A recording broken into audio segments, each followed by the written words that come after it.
Feminism is the radical notion that women are people. As simple as that, isn't it? Activist and academic Cherish Krameri describes with these words the core of feminism. Yet, many people think that feminism is about women being superior to men, when reality couldn't be more different. Feminism advocates for equality, regardless of gender, and strives for the idea that men and women are equal. If this is so, why do we call it feminism? Why don't we call it something like equalism? Well, this is because if we were to leave out the female part from the name, it would undermine the oppression that women go through to this day. Throughout history, women have always been oppressed, stigmatized, and mistreated. The stereotypes associated with them have slightly changed over time, yet are still prominent. In my personal Hall of Fame of women champions, 4 American suffragists are in the leading positions: Elizabeth Cady Stanton, Sojourner Truth, and Victoria Woodhull. Between 1848 and 1920, they were leaders of a great movement fighting against racial and sexist inequalities. They could never vote, though. The 19th Amendment to the U.S. Constitution, which granted the ballot to American women, was approved on August 26, 1920. Elizabeth Cady Stanton was a member of a prominent family of lawyers and congressmen. She was married to a man who disagreed with the notion of female suffrage. While raising 7 children, she created the first organization of women's rights and women's suffrage in the United States. All started at the Seneca Falls Conventions held in 1848 at Seneca Falls, New York, where she lived.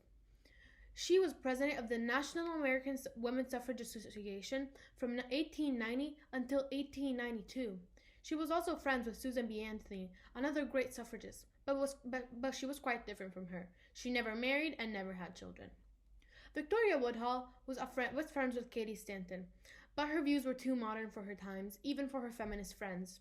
She said that women should have the right to free love, by which she meant the freedom to marry, divorce, and bear children without social restriction or government and family interference. It was too much disruption for her times. She could not team up with the main suffragist movement, but she did do 2 great things. First, she and her sister created the first female stockbrokers firm on Wall Street, making a fortune. She and her sister were the first women on finance. And second, in 1872, she ran for president of the United States, even though no one took her candidacy seriously.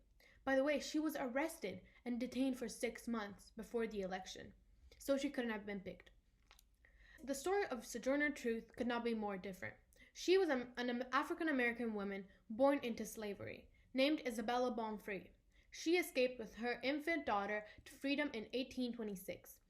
She became the first black woman to win such a great case against a white man when she pressed charges to get her son back in 1828. She gave herself the name Sojourner Truth in 1843 after she became convinced that God had called her that.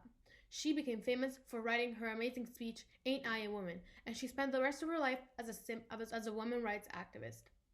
Now let's change continent and move to Europe. In England, the organized suffrage movement began in 1866 with a petition to the Parliament. The first leader was the middle-class woman Emmeline Pankhurst. She and her daughters and friends were arrested many, many times and did hunger strikes in prisons. Hundreds of thousands of women took to the streets, blew up buildings, smashed windows, went to jail, and endured torture of forced feeding. The first law giving women the right to vote passed in 1918, but only for women over 30 and who owned a property. A few months after Emmeline Pankhurst's death, the Parliament approved the universal suffrage for all women. She had won in the end. In Italy, the suffragist movement was interrupted by the fascist regime, but during the Second World War, many women were partisans in the Resistenza movement, fighting for freedom. After World War I, 21 women entered the Constituency Assembly, elected to write the Italian Constitution. They are called Madri Costituenti, Mothers of the Constitution. Among them, a great role model was Nilde Iotti, a partisan of the Resistenza, an amazing political woman. The Italian Constitution guaranteed formal gender equality, but there was still legal discrimination in everyday life. Since 1924, women could vote for their local elections, and on the 1st of February in 1945, women's suffrage was granted in Italy for the first time. Nelda truly was a heroine, like Sojourner, Emily, Victoria, and Elizabeth. They should be role models for today's girls, and they certainly are mine. Their courage to speak their truth and to take action for what they believe in really inspires me, and I look up to them. But the lessons learned from these great women risk to get lost because few know their stories. We should preserve their heritage, and I am contributing to this goal with this TED Talk.